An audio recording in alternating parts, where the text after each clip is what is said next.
اعوذ باللہ من الشیطان الرجیم بسم اللہ الرحمن الرحیم الحمدللہ رب العالمین والصلاۃ والسلام علی محمد وعلی آلہ وسلم۔ اعوذ باللہ من الشیطان الرجیم، میں پناہ لیتا ہوں اللہ تعالیٰ کی شیطان رجیم کے خلاف۔ سب سے پہلے ہم ذرا ان الفاظ جو انڈر لائن ہیں ان کے میننگس کو دیکھتے ہیں۔ اعوذ، میں پناہ لیتا ہوں یا میں پناہ میں آتا ہوں۔ انگلش میں آپ کہہ سکتے ہیں I seek refuge اور I seek shelter۔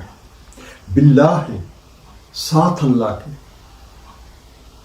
with اللہ، یا آپ یہ بھی کہہ سکتے ہیں ان اللہ، من سے، الشیطان، شیطان، Satan, an oppose who conspires against others۔ رجیم، رجم شدہ، الگ کر دیا گیا، damned، آؤٹ کاسٹ۔ اب اس آیت مبارکہ کو طاعوذ بھی کہا جاتا ہے۔ ارشاد ربی کے مطابق مطالعہ قرآن شروع کرنے سے پہلے اس آیت کی تلاوت کرنا لازم ہے، جیسے کہ سورہ نحل کی آیت نمبر 98 میں ارشاد ہے فَإِذَا قَرَأْتَ الْقُرْآنَ فَاسْتَعِذْ بِاللَّهِ مِنَ الشَّيْطَانِ الرَّجِيمِ۔ بس جب بھی آپ قرآن کریم کی قرأت کریں تو پناہ لے لیا کریں اللہ تعالیٰ کی شیطان رجیم کے خلاف۔ پناہ کی ضرورت اس وقت پڑتی ہے جب ہمیں کوئی ایسا خطرہ لاحق ہو جس سے ہم خود نہیں نبٹ سکتے، اور ہمیں طرح طرح کے خدشات اور طرح طرح کی دھمکیوں کا سامنا ہے۔ اب جن شیطانی دھمکیوں کا ذکر قرآن کریم میں موجود ہے ان میں سے چند ایک یہ ہیں۔ سب سے پہلے خود غرضی پر مشتمل خواہشات، فطرت کے فیصلوں کے خلاف بغاوت کی خواہش، ایسے جذبات جو اخلاقی اقدار پہ حاوی ہوتے ہیں، برائیوں کی اکساٹ، منفی خیالات، پرتشدد جذبات، خود پرستی،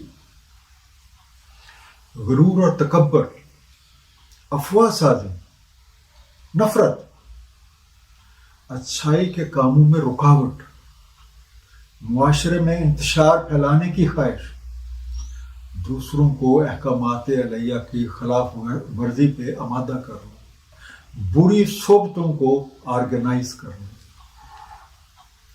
قوانین الہیہ کے بارے میں لوگوں کو دھوکہ دینا، انسانوں کو خالق سے دور کرنے کی کوششیں کرنا اور اللہ تعالیٰ کے فضل سے اپنے آپ کو دور رکھنا۔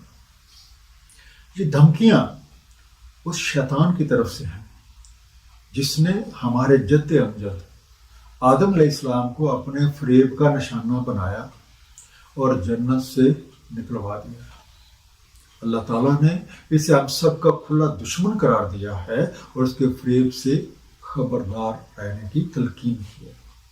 الغرض کوئی بھی ایسی حرکت جو نیکی اور بڑائی کے کاموں کے خلاف ہو اسے ہم شیطنتی کہتے ہیں، اور اس سے محفوظ رہنے کے لیے ہمیں ہر وقت اللہ تعالیٰ کی پناہ درکار ہے۔